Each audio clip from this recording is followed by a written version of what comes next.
Okay, Wait. so this is the mold. Okay, this is the original mold of the second Cyrus Trump temple coin. And as you can see over here, let's see what we have. Okay, first of all, we have over here in Hebrew, Lemalot Shivim Shana, to fulfill 70 years. The original verse, to fulfill 70 years, is when the Jews went out to exile, to the Babylonian exile. They were there for 70 years. And after 70 years, King Cyrus said, God, the Lord of the world, gave me permission to let you, the Jews, come back to the land of Israel. And look what he said. And he charged me to build him a house in Jerusalem.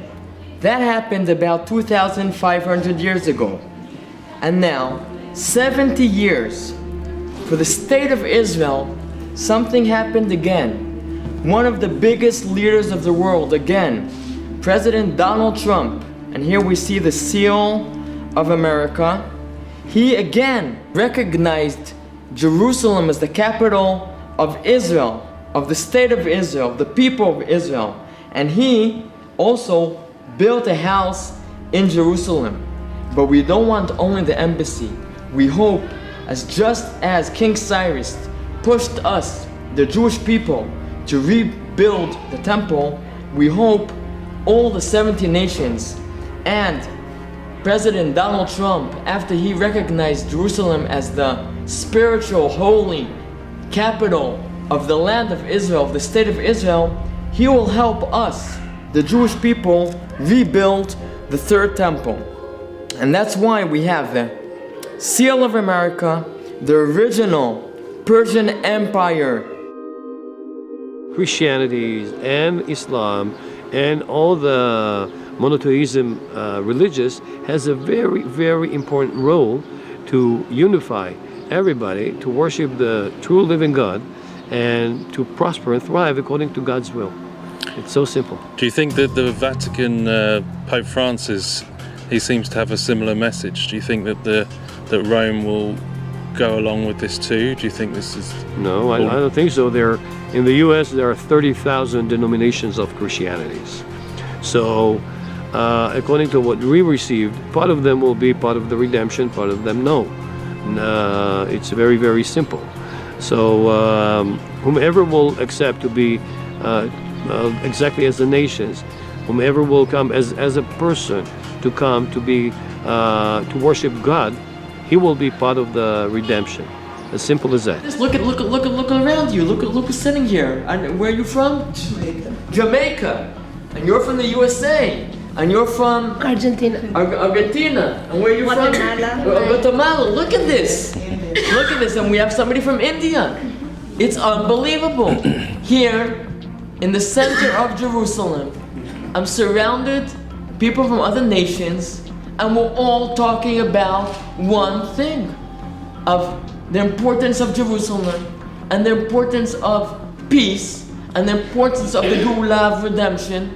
So we're part of a prophetic process. That's what it's all about. And this president, he understood when nobody else understood. He understood we're not talking politics. We're not talking politics. We're talking Torah. We're talking prophets. That's what it's all about. And once we understand it, and I think he understood it, maybe he can't say it, but he knows. And he's pushing us. He's pushing us. And the whole world is there. Can I ask, Where are you from? England. England. Okay, so you have England also. Can I ask, you said earlier that some of the temple is ready to be built in a prefab state. Is that true? Do you have part of the temple already built? And it's exactly what we said before. It's not enough to pray for the temple. And if you pray for something, you have to believe. And to show that you believe something, you have to do. So that's why we have a lot of vessels made. We have a big altar that was made. We have programs, and yes, also some of the pieces of the temple, like this blocks itself, can be just transferred exactly like the model we see over here 15 times bigger than this, and the temple can be built. As Trump says, every nation will keep his language, his culture, his beliefs. It's not globalization. Okay. It's to walk one God on Temple Mount. What is a Muslim? Let's talk. What is a Muslim? Muslim in the Hebrew world is perfect.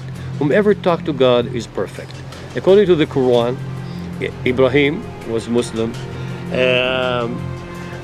Moses was Muslim. He was perfect, and they got into a conclusion that the Messiah will be their Mahdi. Their Mahdi. So whenever I meet Muslims in many countries, I tell them, who was Muslim according to the Quran? Abraham, I'm from Ibrahim. Moses, Musa, I'm from Musa, I'm Levi.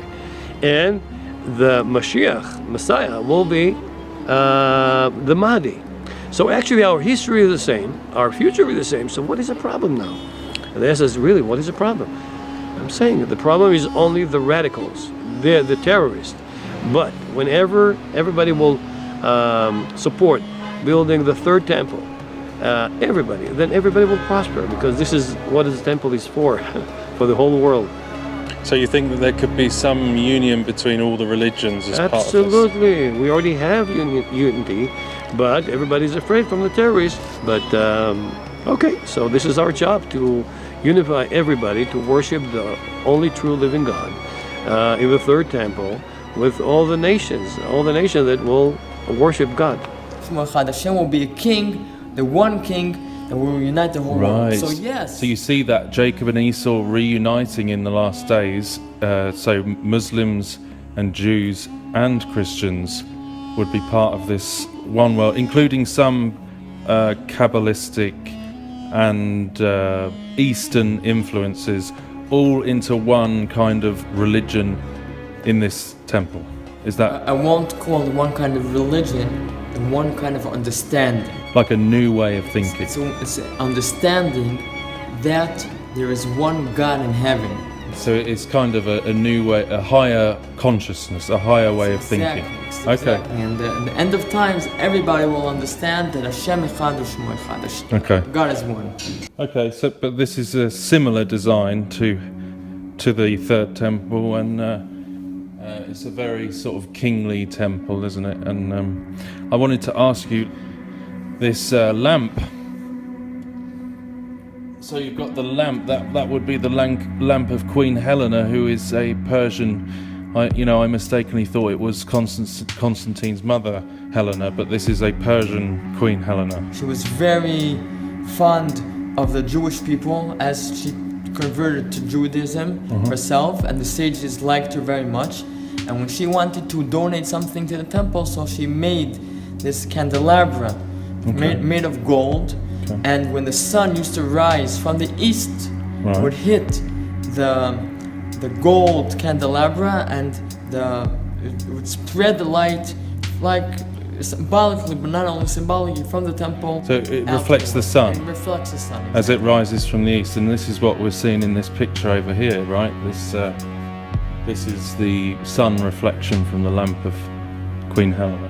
That's right. And so we've got that kind of Persian thing again, and would it be right to say that there's some element of Kabbalah in this temple? Well, Kabbalah is actually the inner part of the Torah. We have what the Torah tells us, and it's written in the Torah, and the Kabbalah is actually what isn't written, but we have to want to understand maybe about Little Persia and these all ancient nations, Eastern nations. Religions. So it's made with religions. So would you describe this as like a kind of a new world order, so to speak? This is not an order. This is not order. It's different. It's the new world without any, let's say, negative and forbidden feelings, like hatred, like revenge. Like it will be only loving, appreciation, honoring. So this will be a new world. But not all order, it will be a new world, holistic, the holistic way, the way God wants it. On here it says the Persian Empire, Do you think that this temple could somehow unite Islam, Muslim religion with Christianity and Judaism? Do you think that's... So if we're talking about the Persian Empire, we know now that in Iran, which is where Persia is now, there's some different empire, but we're talking about the original Persian Empire. And yes, even in Iran, we have Iranians who are not Jewish, who want this coin because they understand that, yes, this is the place that will unite the whole world. And yes, the Jewish people have the power to unite the whole world. It's not us, not just Jewish people, but as long as we are talking the words of Hashem, that's what Hashem is. Hashem Echad, U'Shmo Echad. Hashem is the one which can unite everybody. Messiah will be the judge. You believe the Mashiach ben David is coming to Mashiach this ben temple? David is very soon, and he is a Jew, and he is not Jesus. And if the Christians want to hold it, they can hold it. And Mashiach ben David would potentially be the Messiah that would rule over this unity, this one world unity.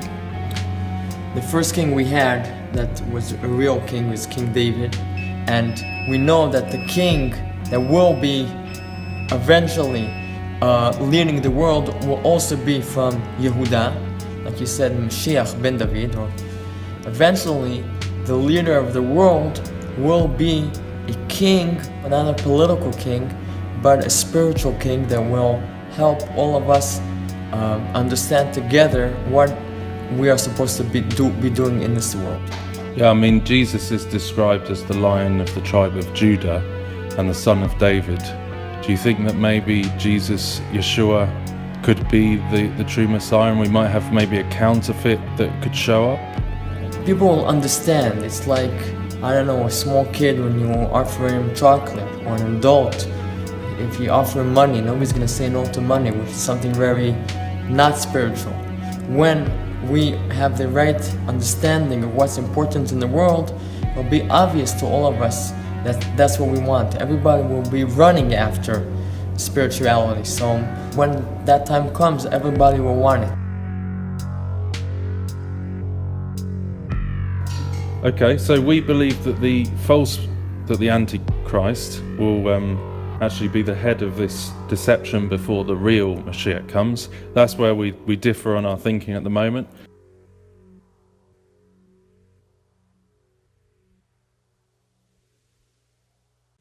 It says in the Temple Institute that there's going to be a Sanhedrin court.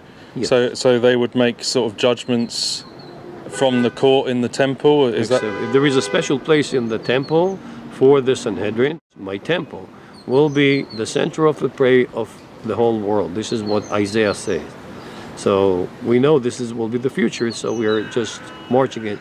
I know it's like a mathematical formula. We're getting closer and closer. The last Sanhedrin war was 1600 years ago, and we had the right code how to reestablish it, because we knew that it has to be established. And all the rabbis agreed on one rabbi that he is like Moses. He can ordained other people. He ordained 3, and the 3 of them ordained 71 at Tiberias, exactly the same place where the last Sanhedrin sat 600 years ago. So this is part of the process.